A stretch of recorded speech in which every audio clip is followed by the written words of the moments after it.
over Central America. The setting is the Georgetown University Center for Strategic and International Studies in Washington, D.C.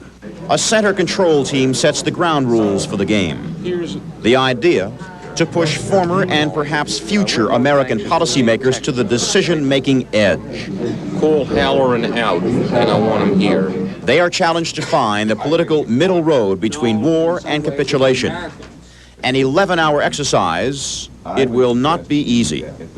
There are two major sets of players. On the American side, the National Security Council. We are in the middle, virtually on the verge of war in Central America and Southwest Asia. On the Soviet side, the Kremlin Defense Council. The smell of war and death and conflict is in the air. In a moment, day one of the war game.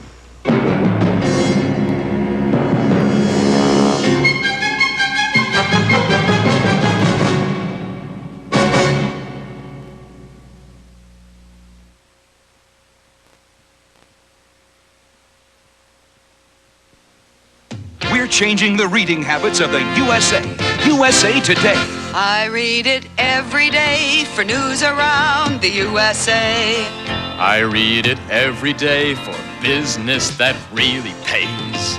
I read it every day for weather that's on the way. I read it every day for sports that people play. Every day for movies, books, and plays, at home or away. I read it every day. USA Today. USA Today. You can read it every day and save in a big way. Just call 1-800-USA-00.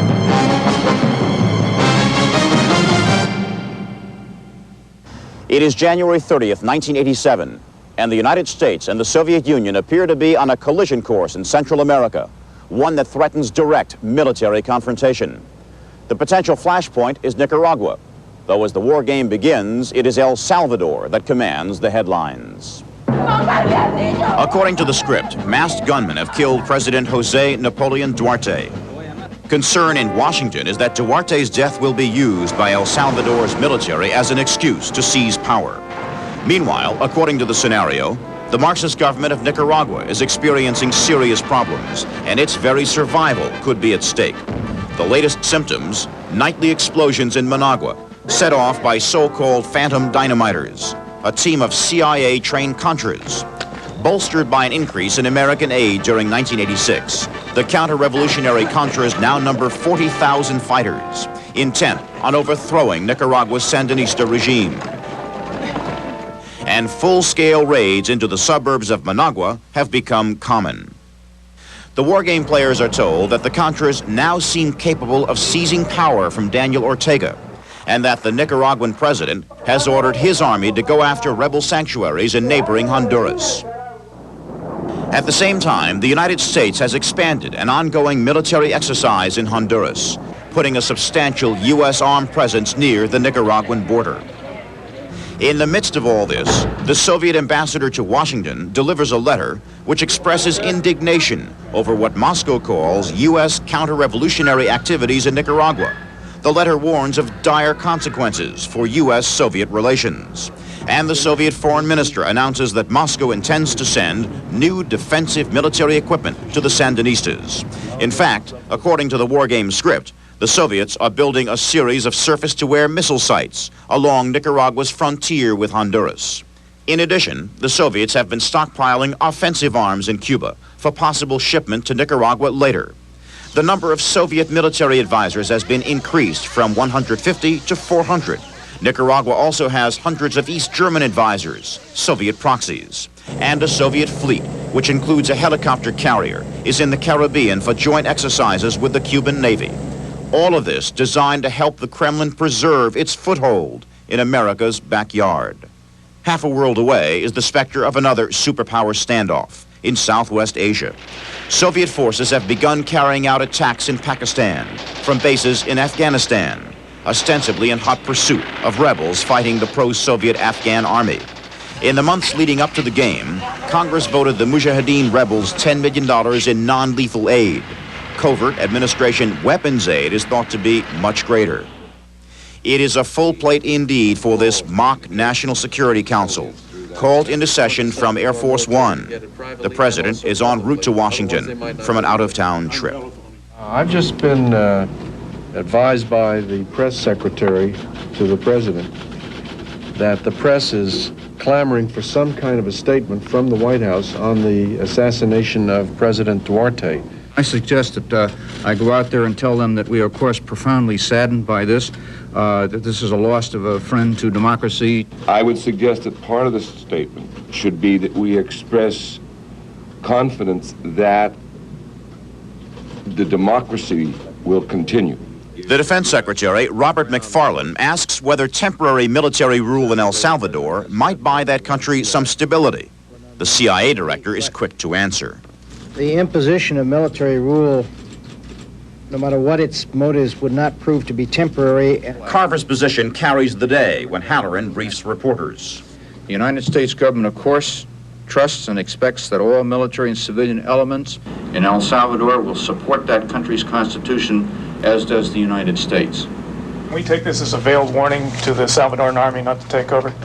I don't call it a warning, and I would suggest that you not. I'd suggest you take the statement as it stands. Meanwhile, there is some good news from El Salvador, from the country's defense minister.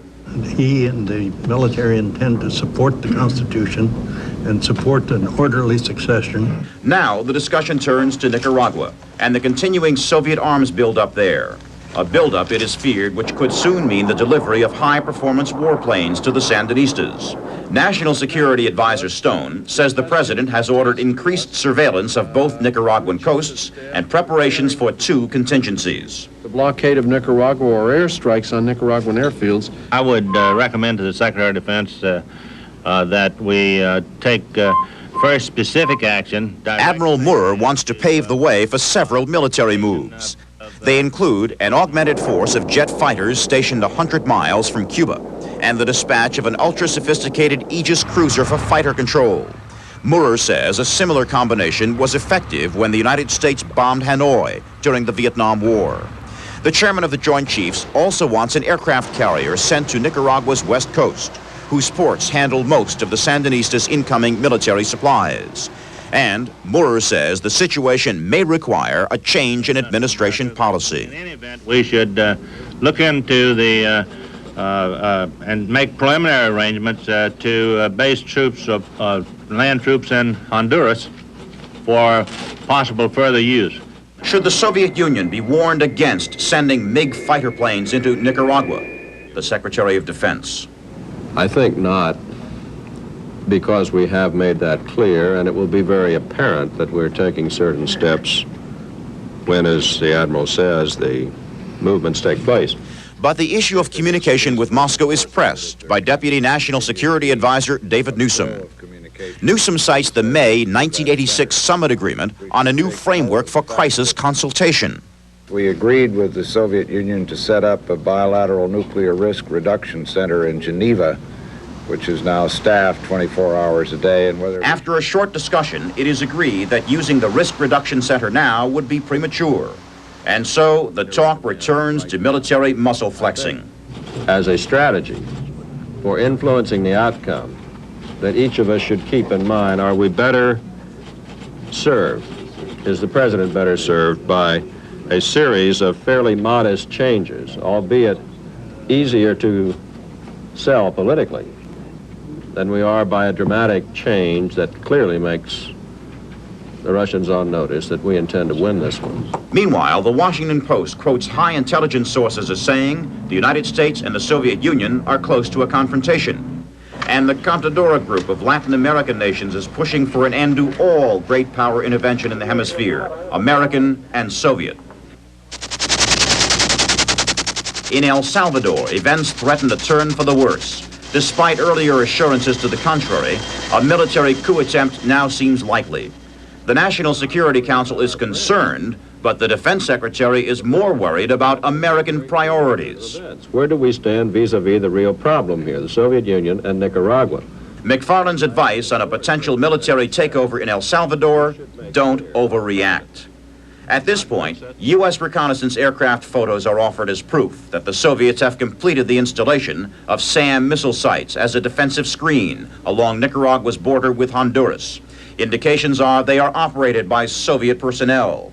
The CIA believes it's part of a Kremlin plan called Southwind. Strategy to bolster the Sandinistas, liquidate the Contras, and throw El Salvador into turmoil. For Admiral Moore, there are vivid memories of Vietnam disappointments.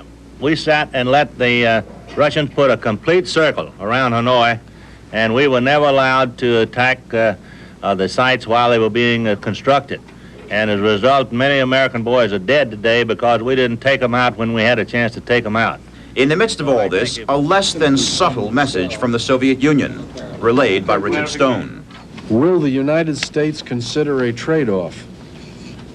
Hands off Afghanistan in exchange for political-only Soviet support of anti-imperialist forces in Latin America. I suggested to explore the possibility of a trade-off. It was an idea hatched in the Soviet Defense Council, a telling story of Kremlin priorities. Southwest Asia is Jeffrey Kemp's watch. His advice on the Soviet feeler? I would feel very strongly that we should not have any direct communications with the Soviets at this time, because I detect in that message certain problems that they face, both in Central America and in Afghanistan. The group accepts Kemp's guidance, but McFarland discerns a Soviet strategy, which he says may require opening a line to Moscow. McFarland wonders whether or not we do have a fairly clear two-theater escalation on our hands that warrants now a communication to the Soviet Union or not.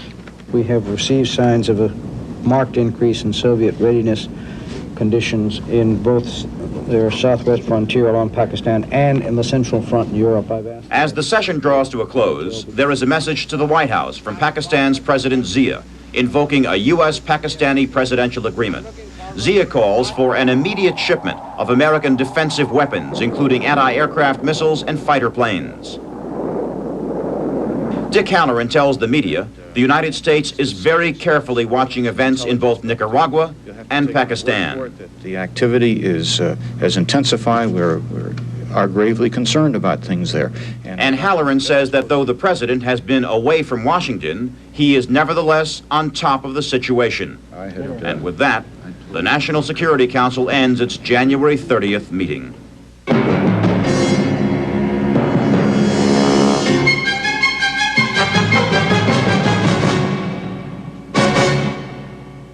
It is the second day of our war game, January 31st, 1987.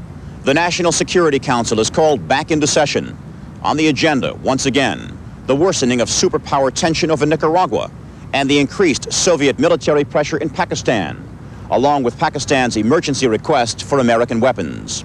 Then there is the Kremlin proposal for a trade-off, an end to American aid for the Afghan rebels in exchange for a Soviet pledge of political-only support for the Sandinista regime in Nicaragua. Meanwhile, according to the script, American Navy ships are moving toward positions off both coasts of Nicaragua for use in a quarantine, now under active consideration. There have been other crucial developments since the Council's last meeting. A television news report opens with word of an air battle across the Nicaragua-Honduras border. The Honduran Air Force reported that 2 Soviet-made helicopter gunships, like the one shown here, operated by the Sandinista Air Force, were shot down by Honduran Mirage fighters after they crossed into Honduran airspace. The Armed Forces spokesman here also confirms reports this morning from Nicaragua that a pair of Honduran Super Mystère jets were downed by Nicaraguan surface-to-air missiles. There is intelligence information that 2 cargo ships in Havana are loading what could be Nicaragua-bound Soviet military equipment. This could signal the movement of MiG aircraft. The players have also learned that an intercepted Soviet cable indicates that Warsaw Pact maneuvers in Eastern Europe are simply a cover for the deployment of Soviet ground troops in Nicaragua. And a U.S. agent in Moscow relays word that the Soviets are preparing for stepped-up military action in Pakistan, where a Red Army assault 2 days ago claimed the lives of 500 Afghan refugees. The president's security planners are increasingly convinced that events in Southwest Asia and Central America are indeed connected by Kremlin design. So we have things heating up on opposite sides of the globe in ways that are clearly linked from our information on the Soviet Union. Mr. President? Clear me a chair, if you would, please. Yes, sir. Here you are, sir. The president has arrived back in Washington, and he takes over the meeting. What military forces are underway and what plans exist so we can use force if we need to. The chairman of the Joint Chiefs on Central America planning. Mr. President, I think we have made preparations to bring to bear whatever forces would be necessary to succeed. Okay, how about Pakistan? We have not actually moved any forces. We have alerted our forces, however. If I decide to use force in Central America, what sort of timing am I going to have to look at? I only have one battle group heading down there now. Do I have anything in the Well, there's Caribbean? one on each side. One on each side. Two battle groups. Two battle groups, and we have prepared to immediately put both fighters and bombers in Boca Chica, which puts it in range of a action down there. We have the Big Pine exercise. And we have the Big Pine exercise in Honduras, where we could augment that. What sort of Marines do I have with the two battle groups? Have I got any? Well, we have the 2nd Marine Division that's been alerted to move out of North Carolina to the Caribbean. Where in the Caribbean will they be? Well, they would be. I mean, you're not staging them into the Caribbean yet. No, sir. But they are prepared to go. Well, it sounds like a reasonable set of initial responses with respect to Central America, but I'm worried that if we have to do something in Pakistan with the Chinese or otherwise, we don't seem to have anything going there. What? Amid the talk of arms, the Secretary of State tells the president that the Soviets have sent word they would like to begin a dialogue. The only thing we're going to have by way of respect from the Sandinistas or the Soviet Union or the Afghan so-called government is going to grow out of their immediate concern that we might use military power. Even as we're talking, the military balance, both in the area around Pakistan and Afghanistan and in Central America, is in the process of changing. The next time I talk to you, I want a briefing of our war plan with respect to Nicaragua. The National Security Advisor brings up congressional unrest and the limitations of the War Powers Act. We will comply with the War Powers Resolution, and if we're talking about Central America, we will have won the war before the 60 days are up. Isn't that right, Mr. Chairman? That's correct, sir. But Stone recounts a meeting he had earlier in the day with the Majority Leader and the Speaker of the House. What is the situation with the Soviet Union? Are we leading up to a war? Stone replies that obviously there are U.S. contingency plans, but insists the administration is being cool. There are a lot of things happening, but we are not sure as many things are actually happening as are being reported or rumored. Back to the National Security Council session, an echo of real life. White House spokesman Halloran has a question for the president. With that, there are some rather inflammatory reports that just come in. I might ask you, did you say up on the Hill, at the White House, that we're going to nuke them? Yes, I did. I was talking about the press, however, not about the Soviet Union. The laughter, a moment of relief during a session studded with possible war and peace decisions. First. So I want a plan for Southwest Asia, which involves, if necessary, the involvement of both U.S. and Chinese forces in Pakistan, something less than that if we can get by with it. But as the chairman said with respect to Central America, I don't want to mince around here. I want to keep the Soviets from taking Pakistan. We have intercepts which have been re-verified by NSA that there are 1,500 Cuban ground combat troops en route to Nicaragua. There is also an intelligence report that Moscow has decided to send 1,500 of its own combat troops to Nicaragua. That report turns out to be false, but for now, it raises the ante in this room. If we decide to move in Central America militarily, we move before they get there. I want to kill as few Russians as possible if we're going to have to fight. The president feels it is time he spoke directly with the leader of the Soviet Union. He leaves the room to place a hotline call to the Kremlin. Yes, how are you feeling today? I'm fine, and you?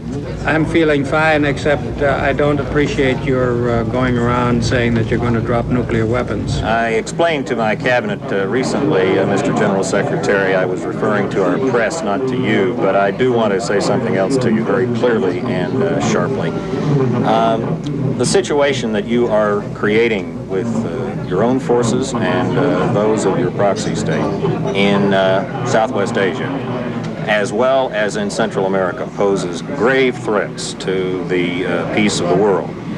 The United States is going to see that you are not successful. It might be advisable for us to set up a link, a communications link, which we talked about as a nuclear risk reduction center in Geneva. Well, I'm sure you understand, Mr. President, that the only threat to the peace that exists at the present time is the one that has been mounted by the Americans and their allies in Central America. Your totalitarian government, your satrapy, essentially, in Nicaragua has so lost touch with the popularity with its own people that it is about to fall, and that you have decided to try to create a diversion in Southwest Asia in order to compensate for that. Well, before you get off, Mr. President, I do want to call to your attention that my government has promptly given its support to the recent Contadora initiative in Montevideo. What you are doing with respect to your own forces and Cuban forces in Central America makes it virtually impossible at this time. Should you adopt a more reasonable posture, we might consider Contadora. Goodbye, Mr. General Secretary.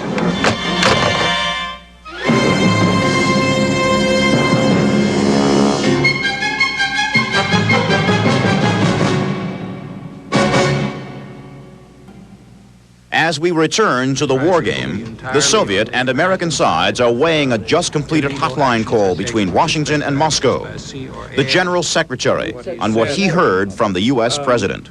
I think his aggressive talk to me was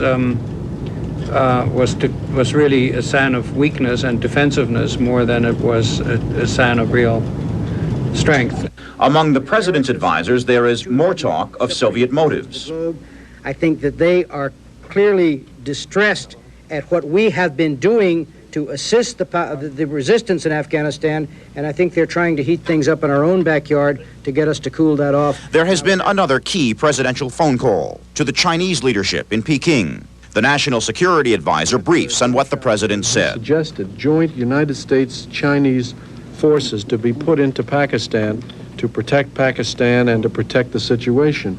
We cannot have any discussion of joint U.S.-Chinese forces injected into Pakistan unless we are prepared to have a very serious discussion with the Indians who are going to... Back on Central America, a display of resistance to what is seen as the President's militancy. We are bound in conscience, it seems to me, to point out that there are alternatives to military force for achieving our objectives in that area. More talk of a possible deal. The Secretary of State. And the U.S. cannot expect the Soviets to tolerate a hostile regime in Afghanistan. This gives an opportunity for a carefully crafted trade-off agreement, which deserves attention at the highest level of the government.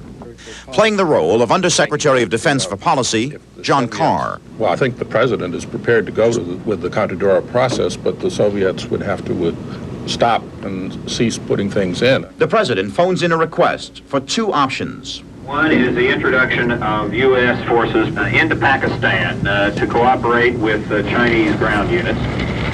And second, a quarantine of both coasts of Nicaragua, and for U.S. forces to be introduced as necessary into El Salvador, Honduras, and Costa Rica.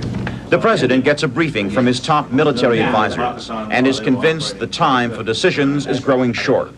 He is also planning a live television news conference. At this point, word from Geneva. The Soviet representative at the Risk Reduction Center has proposed a military freeze in Central America and immediate negotiations on Nicaragua. The CIA is wary. We can't let the Soviets in-play us by wanting to talk about a freeze while they're still sending in supplies. I still think we have to make the point to them that whether we freeze or not, the augmentation of supplies has got to stop forthwith, and we're prepared to see that it does.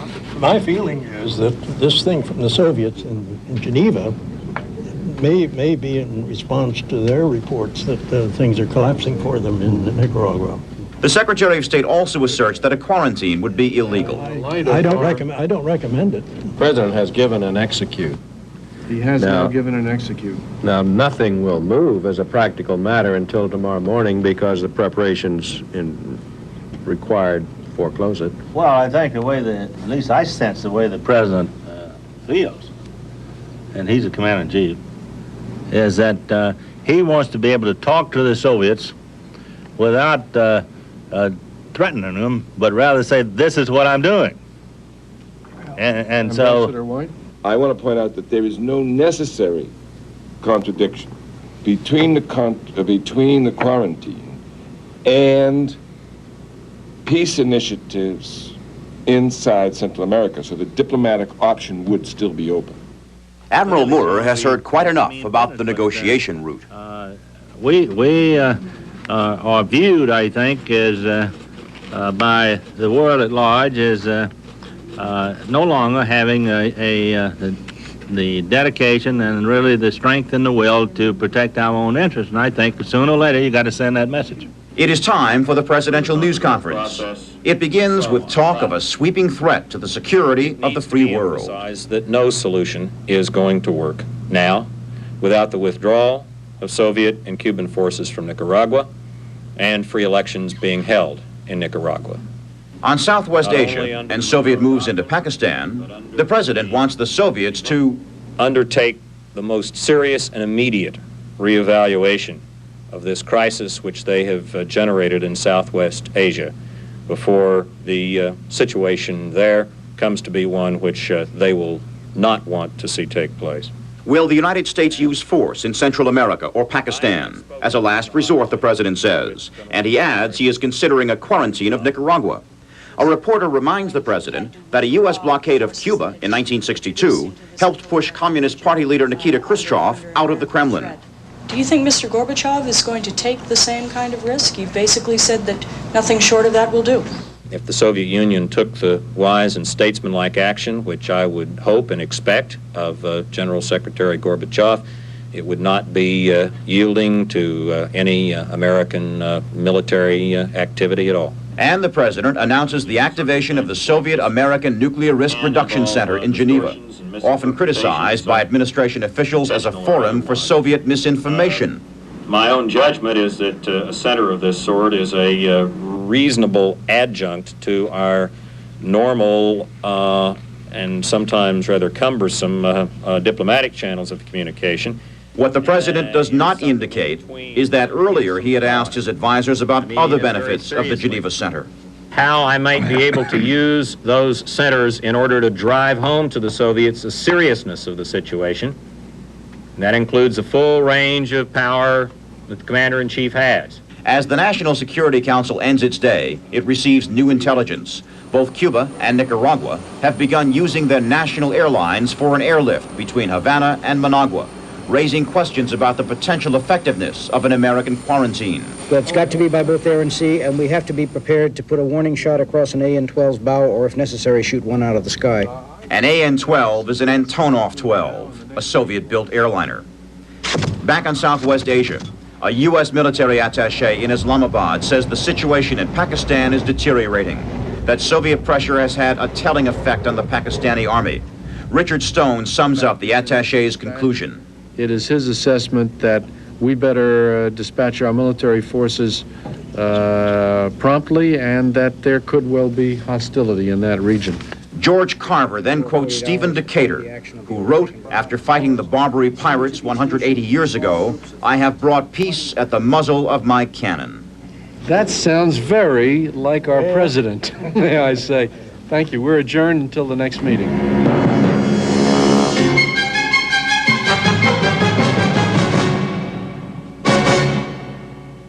To our war game, it is February 3rd, 1987.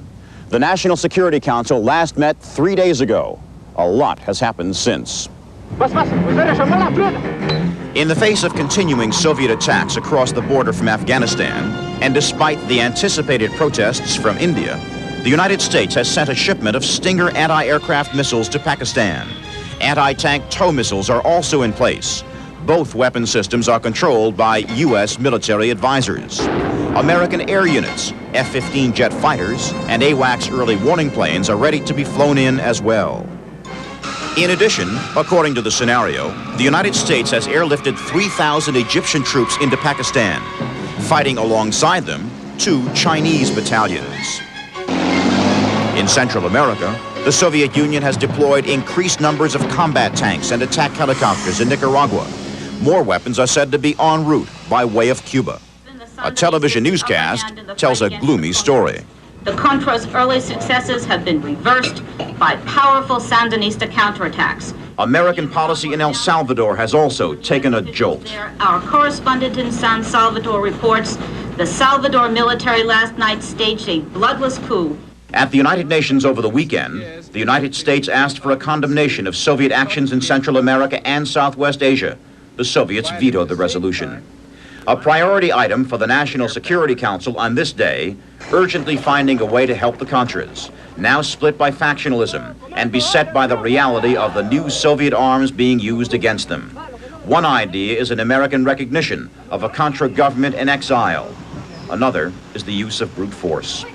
Why am I not using the full air power of the United States? Why would I not use something like B-52 arc light strikes against the airfields, the SAM sites, the Cuban barracks? I mean, if we're going to do it, I don't want to do anything halfway. We made that mistake for 10 years in Southeast Asia. I think that it's time to fish a cut bait. The president decides it is too late for an effective quarantine of Nicaragua. I would like, while we get ready to take military action, I would like for the Soviets to have one last chance. The president's demands a cessation of Soviet military shipments to Nicaragua, the grounding of Soviet helicopters, the confining of Soviet and Cuban troops in Nicaragua to their barracks, and the beginning of a Soviet and Cuban withdrawal in a week. And within 24 hours, the pledge of free elections within 4 months. The OAS would be asked for a peacekeeping force. Suddenly, the president's train of thought is sidetracked. Have you ever heard of more outrageous behavior by media? The American television networks have offered airtime to the General Secretary of the Soviet Communist Party to give a speech. I'll leave it up to you, Mr. Attorney General, whether we're going to withdraw the licenses of the networks for all of their affiliates, whether we're going to indict the leaders of the networks, whatever. The talk returns to Central America. The president will communicate his proposals to the Soviets, but tells his defense secretary that in the meantime, he wants B-52s loaded with conventional bombs and ordered south.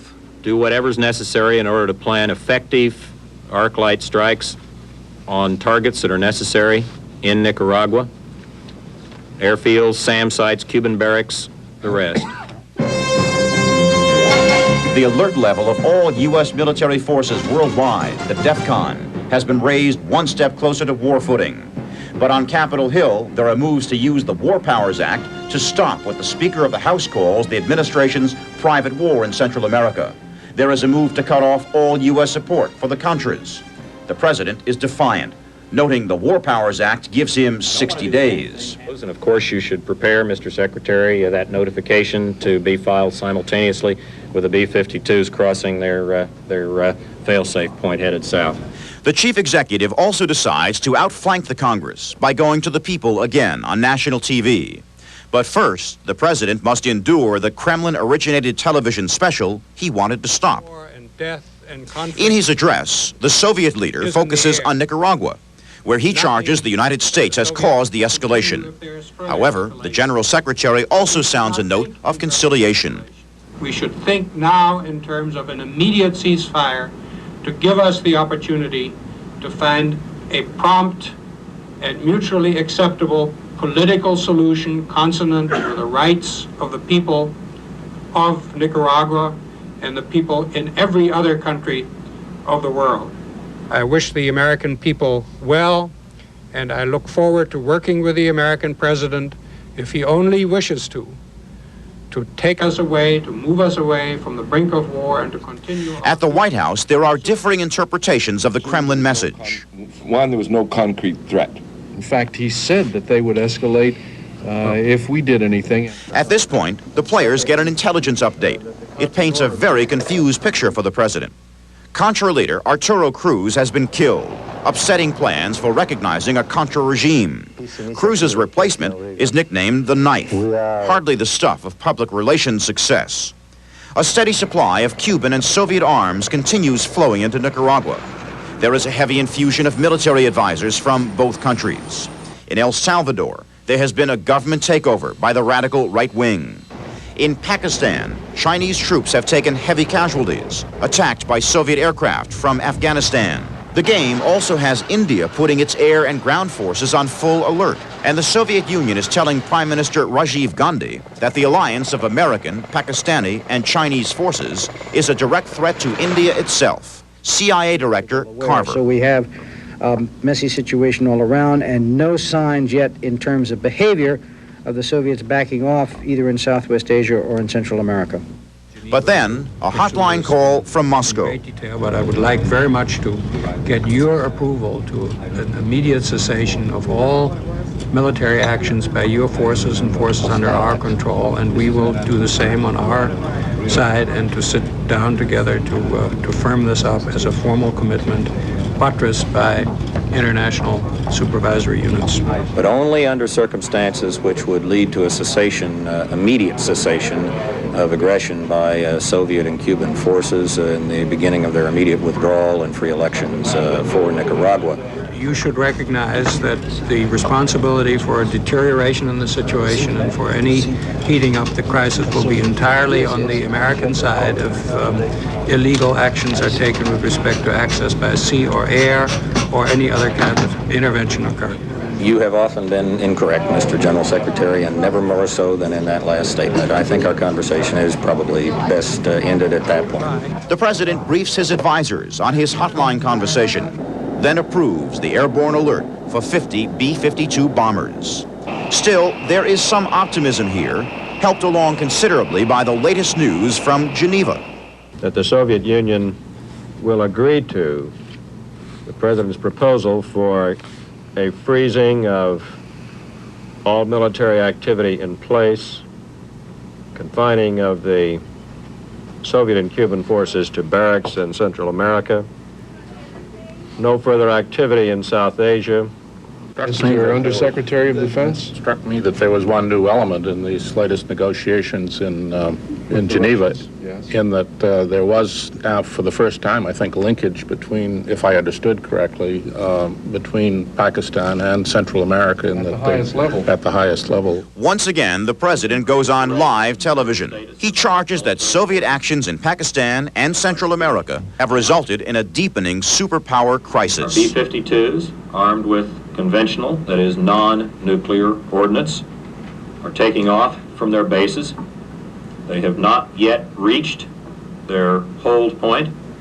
They can be kept in the air indefinitely. And the President says forceful American military preparations are apparently having their effect on the Soviet Union. There may be a possibility for a general ceasefire in Southwest Asia and in Nicaragua. A withdrawal of foreign forces from both countries.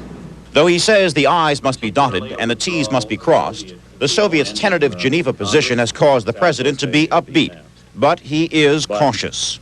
Should there be the sort of duplicity and last-minute changes that we have sometimes seen in the past, we need to understand that it may well be necessary for us all to stand together in very difficult circumstances at this very crucial juncture of American-Soviet relations. So the war game ends with the prospect of a grave threat to peace diffused. But as in real life, it is only a prospect, not a promise. If your B-52 should go ahead and dispense their conventional weapons on Nicaraguan military bases, it is widely believed that there would be Soviet casualties among those that are manning the anti-aircraft sites. The Soviets can ensure that that does not occur by signaling their willingness to begin immediate withdrawals from Nicaragua.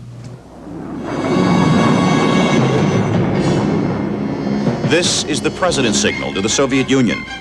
50 B-52s in a holding pattern for Nicaragua. The war game, after all, turns on the possibility of war.